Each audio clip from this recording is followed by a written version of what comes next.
चले बढ़ते हैं आगे, कुछ और खबरों पर विस्तार से नजर डाल लेते हैं। खबर उदयपुर से, जहां पर कोरोना के एक साथ कई केस सामने आने से हड़कंप मचा हुआ है। अंबा माता इलाके में स्थित राजकीय प्रज्ञा चक्षु उच्च माध्यमिक विद्यालय में एक साथ 25 बच्चे और 4 स्टाफ में संक्रमण की पुष्टि हुई है। लंबे समय बाद उदयपुर में एक ही जगह पर 29 लोगों में संक्रमण की पुष्टि होने से हड़कंप मचा हुआ है। सभी की रिपोर्ट पॉजिटिव आने के बाद जिला प्रशासन भी हरकत में आया। जिला कलेक्टर, एसपी सहित सीएमओ और पूर्व चिकित्सा अमला मौके पर पहुंचा। चिकित्सा विभाग ने पूरे विद्यालय परिसर को सैनिटाइज कराया। एक शिक्षक के संक्रमित पाए जाने पर सभी 80 बच्चे और 10 स्टाफ की सैंपलिंग कराई गई है। रिपोर्ट आने पर कुल 29 लोगों में संक्रमण की पुष्टि हुई है। अब पूरे इलाके को सील करने के साथ ही सर्वे का काम भी शुरू कर दिया गया है।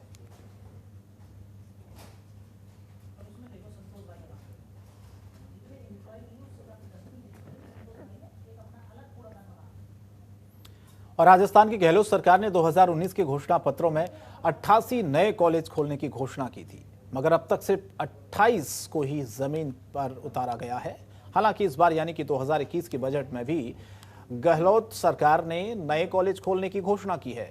बजट में नए कॉलेज को खोलने का अनाउंसमेंट किया गया है। बजट अनाउंसमेंट के बाद कॉलेज का भवन बनाने, स्टाफ नियुक्त करने, इसके साथ साथ शिक्षा विभाग काफी देरी इसमें कर रहा है। हालांकि साल 2020 में प्रदेश में 88 नए कॉलेज खोले गए, मगर फरवरी 2021 तक की स्थिति यह है कि लगातार जिस तरह से कॉलेज खुलने चाहिए थे, यानी कि 79 कॉलेज अब तक टेम्परेरी बिल्डिंग में ही चल रहे हैं, जिसमें से 40 कॉलेज ऐसे हैं जिनका ऐलान साल 2019 में हुआ था। मतलब यह है कि बीते 2 साल में भी इन कॉलेजों की बिल्डिंग तक नहीं बन पाई है। अगर हद तो देखिए, इस बार के बजट को लेकर भी कांग्रेस का यह कहना है कि बजट बहुत शानदार रहा है। बीजेपी के प्रदेश अध्यक्ष सतीश पुनिया ने गहलोत सरकार पर तंज कसते हुए कहा, गहलोत सरकार ने पहले भी ऐसी घोषणाएं की थी, लेकिन उसका नतीजा क्या निकला वो सबके सामने है। बीजेपी की लोगों की मॉरल ड्यूटी बनती है कि नजरिए को समझे, एक तराजू में हमारी सरकार को रखे, एक में मोदी सरकार को रखे, तोले परखे और देखे वादे किसने पूरे किए।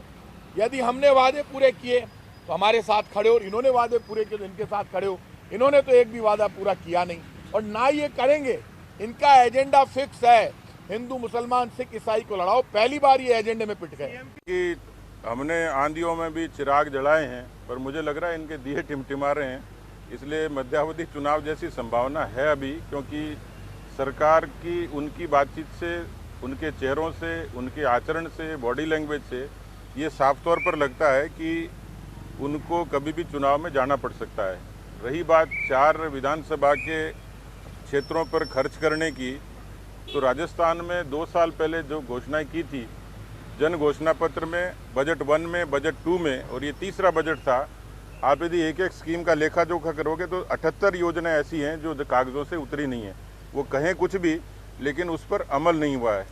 4 विधानसभा क्षेत्रों में, ये विधानसभा क्षेत्र भी यहीं थे, इनका नेता भी यहीं थे, तो उन्होंने क्यों नहीं वहाँ कॉलेज खोले, क्यों नहीं सड़कें बनाई? अब वो वहाँ पे रिपेयर करेंगे, पैच वर्क। और सरकार की घोषणाओं में कॉलेज की बाढ़ आ गई है, मगर जमीनी हकीकत कुछ और ही बयां कर रही है। आधे से ज्यादा कॉलेजों को जमीन आवंटित नहीं की गई है, कुछ कॉलेजों में स्टाफ नहीं है। तो अब सवाल ये बनता है कि क्या सब राम भरोसे चल रहा है? गहलोत सरकार ने 2019-20 के अपने घोषणा पत्र में 88 कॉलेजेस खोलने की घोषणा की थी, जिनमें से 28 कॉलेजेस पर ही काम हो पाया है। बाकी के कॉलेज सरकारी तंत्र की लापरवाही की भेंट चढ़ गए हैं। और इस बार 2021 के बजट में भी गहलोत सरकार ने फिर से नए कॉलेजेस खोलने की घोषणा की है। अब देखना यह है कि पुराने जो पेंडिंग कॉलेजेस के काम पड़े हुए हैं उन पर सरकार किस तरह से काम करती है, और इस बार जो नई घोषणा पत्र में नए कॉलेजेस खोलने की घोषणा की है उन पर सरकार किस तरह से काम करती है। कैमरा पर्सन मनोज के साथ सपना शर्मा, जनतंत्र टीवी, जयपुर।